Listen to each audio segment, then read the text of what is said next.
Salam rahayu ingkang kinasih, rahayu, rahayu, rahayu, para kasepuhan di Jawa Dwipa. Kali ini saya berada di Dusun Murang Agung, Desa Kebon Dalem, Kabupaten Jombang, Jawa Timur, Indonesia plus Nusantara, dengan suasana Idul Adha tanggal 7 Juni 2025. Nah, kali ini saya ditemani sama sebelah kanan saya ada Ki Supo. Sugeng sore Ki Supo. Yang di sebelah kanan Ki Supo juga ada Kidul Genuk. Nyuwun sewu, rahayu. Kita mau berbincang-bincang tentang sebuah konsep perubahan masa depan melalui kajian-kajian yang disebut ajaran para leluhur kita, yaitu budi pekerti luhur. Ini ada sebuah miniatur patung presiden pertama, yaitu Bung Karno, dibuat oleh Ki Karebet, seorang tokoh dari Blitar. Matur sembah nuwun. Matras ini adalah original yang nantinya bisa kita kembangkan ya, biar ada support dari kawan-kawanku Blitar. Dan di sini dari pertanian terawas Ki. Ini ada polo pendem yang dibawa oleh tokoh spiritual Jawa kita, Mbak Yu saya. Nah, ini ada semacam polo pendem yang disebut mbote, talas atau mbote. Nanti akan kita bedah makna sesungguhnya hari ini. Ada lepek, daun pisang warna hijau. Nah, ini ada maknanya nih saudaraku ya. Dan di sini juga ada tongkat. Nah, tongkat ini yang sudah sangat viral kemarin, dibuat oleh Ki Supo dari Jombang. Matur sembah nuwun. Yang rencananya tongkat ini memang akan disampaikan di tanggal 20 buat Presiden kita Republik Indonesia yang tercinta. Ini saudara, nanti kita bedah ceritanya ya. Baik saudaraku, kepada kedua narasumber kita saya mau bertanya-tanya, dan nanti kalau Anda ingin bergabung juga menjadi narasumber, boleh ikutan disiarkan langsung dari Jombang. Rahayu Ki. Rahayu dumateng kadang kinasih sederek kula sedaya. Rahayu penggiat budaya senusantara. Salam Bagaswara Slamet kagem sedayane, matur nuwun. Saya asli kelahiran Jombang di Dusun Murang Agung, Desa Kebon Dalem, Kecamatan Paring, Jombang. Dan saya bersama teman-teman penggiat budaya juga. Ini ada Bung Rama, ini ada Pak Dul, teman akrab saya juga. Ketepatan di hari ini saya diajak temu kangen dan diajak ngobrol-ngobrol. Apa sih tujuan kita sebagai anak cucu generasi penerus bangsa ini? Inilah saya diberi kesempatan untuk ngobrol-ngobrol bersama. Ya, nanti selanjutnya kita bahas lagi. Monggo Bung Rama. Nah, tadi perkenalan Ki Supo, sekarang kita perkenalan kepada Kidul Genuk. Dipersilakan Ki. Nuwun inggih, sugeng sonten, selamat sore. Salam sejahtera selalu untuk kita semuanya. Rahayu dumateng semua bagiat budaya, semua saudara-saudara kita senusantara. Semoga kita semua senantiasa diberi kekuatan lahir batin, semangat maju terus untuk meneruskan cita-cita para sepuh, bini sepuh, para leluhur kita semuanya. Tentunya maka kemudian kita tidak ada alasan untuk mengelak dari cita-cita para leluhur kita. Saya biasa dipanggil oleh teman sepermainan di perjalanan itu Dul Genuk ya. Kalau di KTP ya Abdul Muhaimin begitu ya. Tapi ya pakai panggilan familiar saja. Jadi kedua narasumber kita secara profil sudah disampaikan. Jadi bagi kawan-kawanku nanti yang sudah paham, mengenal, dibantu ya subscribe-nya ya. Oke pemirsa, bincang-bincang santai ya. Jadi kami mohon izin bisa merokok supaya inspirasi itu katanya sembari ngopi sembari merokok kita bisa mendapatkan energi alam. Nah ini langsung aja kita kepada cerita-cerita pokoknya menurut panjenengan Ki. Terima kasih Bung Rama. Jagat Dewa Bathara nyuwun izin pangestu putra wayah kang badhe mbabar tentang pangerten apa kang sedadine, kang dadi laku-lakone, kang dadi prinsip, kang dadekake prilakune karakter suatu bangsa. Nyuwun isine pangestu. Nyuwun isine pangestu. Nyuwun matur nuwun. Nggih para sanak kadang. Kula tak mbahas tentang pangerten Jawa sing sejatine terus pundi sesuai pengalaman lan arahan saking leluhur babagan prinsip utawa karakter suatu bangsa. Sak temene sampun nggih sebagai dasar kita adalah Pancasila.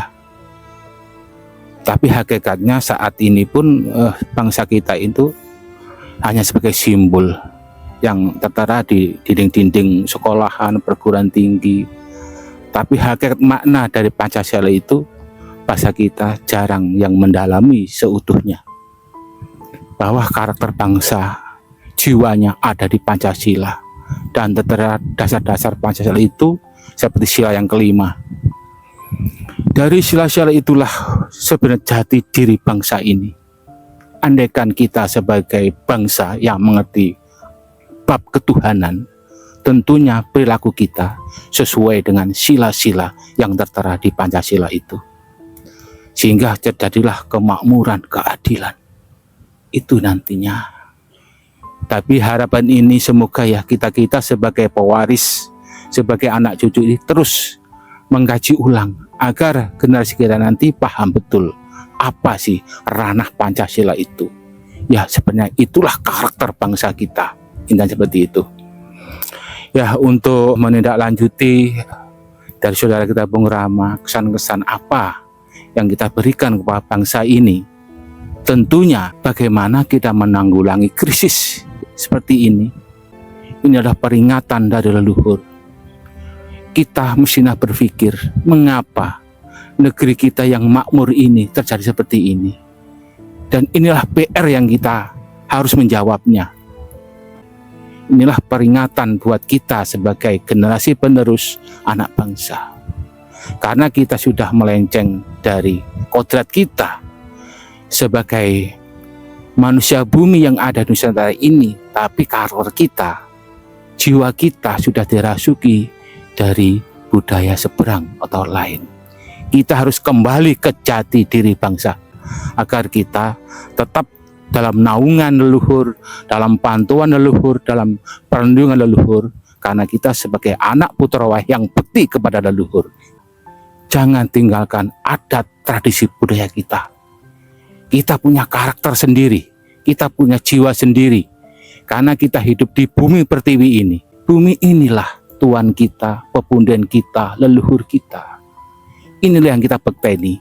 Maksudnya, taulah karakter kita sebagai anak bangsa. Apa itu adat budayanya? Ikuti itu. Ya itulah sebagai narasi kita menuju keluhuran. Kalau kita lupa akan orang tua kita, lupa akan sejarah kita, bagaimana kita bisa mengerti amanah dari leluhur? Kalau kita menjauh dari leluhur, apa keselamatan jaminan kita? Sedangkan kita fakta nyata hidup di bumi ini dengan tanah yang loh jinawi ini, kenapa kita nggak syukuri? Kenapa kita nggak paham apa adat budayanya di negeri ini? Tentunya para sedulur-sedulur, para sanak kadang setanah air dan senusantara, kembalilah ke jati diri bangsa. Hanya itulah harapan saya untuk mewujudkan kemakmuran di negeri ini. Dan tercapailah kemahrifah lojinawi sehingga kita tidak akan kekurangan apapun, tidak akan mengalami krisis. Karena sejatinya leluhur kita sudah memberi teladan zaman dulu, di mana zaman keemasan sudah pernah dicapai oleh leluhur kita. Mari kita mewarisi adat tradisi budaya itu. Jangan lupa akan sejarah. Kembalilah ke jati diri bangsa. Ya mungkin cukup sekian Bung Rama ulasan saya. Bila ada salah saya mohon maaf. Salam budaya, rahayu. Rahayu, rahayu, rahayu Aki. Oke, ini Ki Genuk, kita mohon izin dari panjenengan gambaran-gambaran yang perlu disampaikan hingga bisa membuat bangsa ini, masyarakat ini, khususnya yang nonton di konten ini bisa kawedar, kang suka weruh dari tamu-tamu yang akan nonton di sini supaya bisa memaci suar, yaitu ajaran-ajaran budi pekerti luhur dengan ajaran Jawa Dwipa asli original naik ke tingkatan nasional dengan bahasa nasional. Bila mana ada budaya lain dari berbagai suku dan budaya di Indonesia ini banyak sekali bisa diterima, dan nanti sampai jaringan internasional universal, maka ada speaking English. Thank you very much for your coming and I'm happy to meet you. Please come. Kita undang Ki Atul Genuk, dipersilakan Ki. Sebelumnya permisi dan saya mohon maaf jika apa yang saya sampaikan ini tidak sesuai dengan cara pandang dari sedulur-sedulur semuanya terkait pembacaan dari realitas sekarang. Saya kira sudah disampaikan, banyak disampaikan oleh Ki Supo ini, kemudian juga harapan-harapan. Tapi perkenan saya untuk sedikit menambah ya.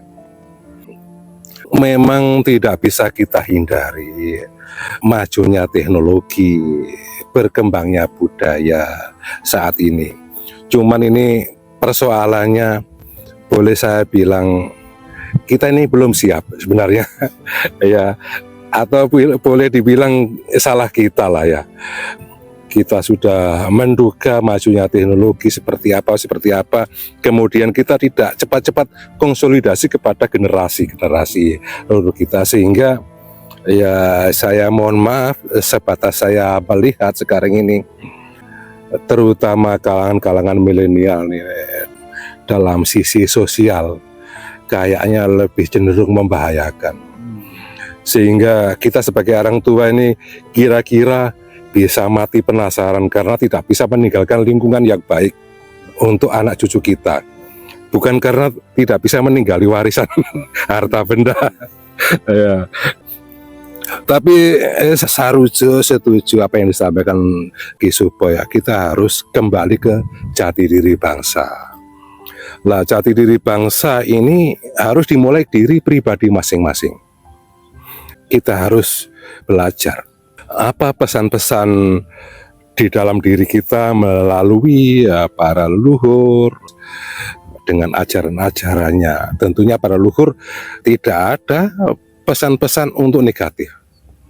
Tentunya mempunyai harapan-harapan baik untuk anak cucunya ke depan dalam konteks negara Nusantara ini bisa membawa kejayaan dan kemakmuran dan berkeadilan.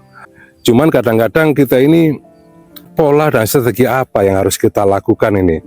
Makanya para pegiat budaya-budaya banyak menyuguhkan menu-menu, ya saya berapresiasi tanpa ada tugas kedinasan, dengan panggilan jiwa melalui semangat dan keterkaitan hatinya melakukan pergerakan pendidikan tentang budaya yang berbudaya, pakarti yang luhur, yang sesuai dengan apa yang diharapkan para luhur founding father Nusantara ini. Cuman kadang-kadang ini menurut saya sepakat bahwa Pancasila itu sudah dirintis dan sudah digagas oleh para pendahulu kita ini sudah baik. Melihat fakta sekarang ini bahwa secara sosial kita ini di kampung sering berkumpul, kadang-kadang pola pikirnya nggak sama. Maka kemudian jika kita ingin bersama-sama ya setelah kita kembali ke jati diri, kan kita ini kan tidak bisa secara sendiri untuk memajukan bangsa ini. Artinya harus bersama-sama.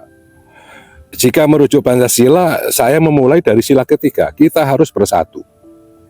Kita harus bersatu. Kita harus konsolidasi, menemui saudara-saudara atau mengingatkan, ayo kita kembali jika kita mempunyai cita-cita mengembalikan kejayaan Nusantara ini. Berbudi pekerti luhur dan berkeadilan kemakmuran gemah ripah loh Cinawi. Ayam tentrem kertora harjo. Bagaimana kemudian menyangkut dengan sila-sila berikutnya? Setelah bersatu ini untuk apa? Kalau naik ini kan bicara soal kemanusiaan, kita ini manusia. Berbudi pekerti luhur ini kan keluhuran kita kan outputnya ini kan kemanfaatan. Seperti polo pendem ini kan sudah asik-asik di dalam tanah, kita keluarkan untuk kita apa? Kita makan, ada rasanya, dan kita menikmati. Kemudian di dalam diri kita itu ada budi, ya kita harus eksplor. Apa eksplorasinya? Nilai kemanfaatan. Nah, nilai kemanfaatan itulah sebenarnya keberadaan kemanusiaan. Lah, kemanusiaan yang sejati tentunya tidak lepas dari bagaimana kita mendekat kepada Tuhan Yang Maha Esa. Ini kalau dinaikkan sila kedua ke satu. Lah, setelah bersama-sama ini bagaimana menuju cita-cita bersama tentang kejayaan Nusantara ini tentunya bermusyawarah. Sila keempat. Supaya apa? Berkeadilan. Seandainya ini kembali ke jati diri masing-masing dan mempunyai kesediaan hati berbudi pekerti luhur sesuai dengan Pancasila itu, saya kira asik lah. kita bisa rukun saumama kita sudah selesai tugas kita di dunia, kembali kepada Tuhan Yang Maha Esa. Lega lilo, gak khawatir anak putune iki piye-piye. Ngaten menawi nurut kula lho Bung Rama, ngapunten sadanipun. Pemirsa, kedua narasumber kita luar biasa. Kemudian beliau membuat tongkat komando. Nah, ini ide kreatif dari leluhur, bisa dipegang Ki. Ini bisa diceritakan ini Ki. Ya, terima kasih Bung Rama. Sedikit saya akan ceritakan bagaimana ide ini bisa terwujud. Jadi dari kami, tim teman-teman ini punya ide. Bagaimana kalau kita membuat kenang-kenangan biar tersampaikan kepada junjungan kita yang di atas sana. Sehingga timbullah suatu gagasan bagaimana kalau kita membuat tongkat, kita suguhkan kepada junjungan kita. Setelah ide ini terwujud, dari kesepakatan, jadah niat saya itu ingin menciptakan suatu tongkat ini. Tapi ya jelalah ya, kita itu kan nggak kenal bahan apa nanti, terus motifnya bagaimana, kan belum ada ide-ide. Tiba-tiba ide ini datang dengan sendirinya. Contoh seperti ini. Setelah saya punya niat ingin punya tongkat komando yang nanti akan saya berikan kepada junjungan saya, kepada Bapak Presiden, entah siapa ya, sebagai ksatria bangsa nanti yang memegang tongkat ini. Di situ ada jiwa-jiwa yang membimbing saya. Ini nanti yang megang adalah kesatria, dan ini nanti akan sinergi sama yang megang. Setelah ada daya itu, saya minat ingin membuat tongkat ini. Tiba-tiba ada teman yang tahu saya mau mengerjakan ini, dan disitulah teman saya bicara, Pak Supo, aku punya kayu sono keling. Begitu dek, saya ingat ini adalah khusus. Ternyata kayunya juga khusus dan gratis. Jadi kayu yang mewah di sini memang kayu sono keling. Jadi datangnya ini kayu sangat sepuh, kayu lama, dan kayunya masih bagus. Ini bahannya, termasuk perangkanya juga.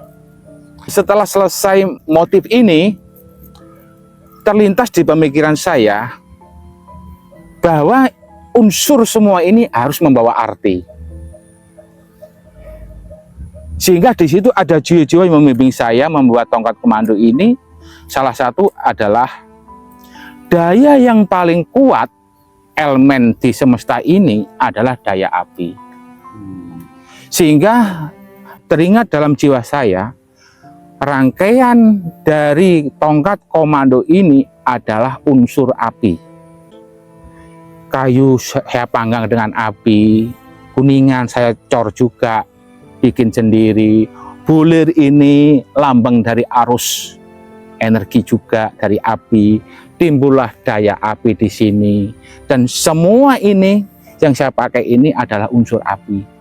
Walaupun bahannya itu dari kayu, dari kuningan, dari logam lain, tapi semua cara bikin saya pakai api semua. Dan kenapa sih kok ada bulir seperti ini? Ini lambang dunia. Dunia itu sini jangkep. Bulir ini pun saya buat ganep. Kenapa kok di sini ada seperti api menyala? Ini titik power. Andaikan ini yang megang ini tahu ranahnya bahwa ini adalah daya paling penting adalah api. Kalau kita bersugesti minta sesuatu, ini bisa menjadikan sakti, pasti terjadi. Karena dari daya semua yang ada elemen ini yang kuat adalah api. Ini simbol api. Tapi di dalamnya lain lagi. Kalau saya buka, ada mustika Wesi Aji. Wesi Aji ini juga nggak ada rencana, tapi ini datang dengan sendirinya. Bisa dikatakan ini adalah batu meteor, simbol dari Tri. Bisa dikatakan kalau bangsa Sakerta, Tri Kandahara. Dan makna dari Tri ini adalah ketuhanan atau Tritunggal. Sebenarnya makna ini adalah kebijaksanaan. Kalau paham pemegang ini tentang Tritunggal, intinya adalah manusia yang berketuhanan yang punya kebijaksanaan. Makanya yang megang ini harus kesatria bangsa. Dan nanti pusaka ini akan mencari tuannya sendiri. Tapi ini kalau yang memegang itu nggak punya daya, ya nggak akan ngefek. Tapi kalau yang pemegang tahu ranahnya ini, akan ada dampak, yaitu dia akan sinergi dengan alam dan dibantu dengan alam secara alami. Nah, ini sekilas Bung Rama untuk keterangan saya. Terima kasih. Saudaraku sahabat setia yang beberapa menit mengikuti konten luar biasa. Dan kemarin tongkat ini juga bersama saudara-saudari kita telah meruat di lereng Anjasmoro di Kali Tempuran, begitu ya. Jadi ini bukan biasa sebagai tongkat, tapi benar-benar sudah ada satu sinergi yang nantinya diberikan buat Bapak Presiden yang saat ini. Semoga menjadi kesatria bangsa dan memimpin bangsa ini adil dan makmur. Baik saudara-saudariku terkasih, sahabat Nusantara, itulah tadi gambaran-gambaran di season pertama. Dan nanti akan ada kedua, ketiga, sampai beberapa item untuk menyongsong ajaran budi pekerti oleh rekan-rekan budaya yang disiarkan keluarga besar Ki Supo, dengan kami bersama-sama rekan-rekan budaya mendukung sepenuhnya kegiatan ini. Pastikan ikut bergerak bersama kami. Jika ingin bergabung langsung aja di konten kami, bisa WA, tanya tempat lokasi, bersatu padu untuk mengetrap silakan kehidupan lebih baik. Terima kasih. Kita akan bergerak untuk terus berkarya untuk menuju masyarakat adil dan makmur. Saya Sri Rama, seniman Indonesia, Ki Supo, Ki Dul Genuk. Rahayu ingkang kinasih, sampai jumpa. Rahayu.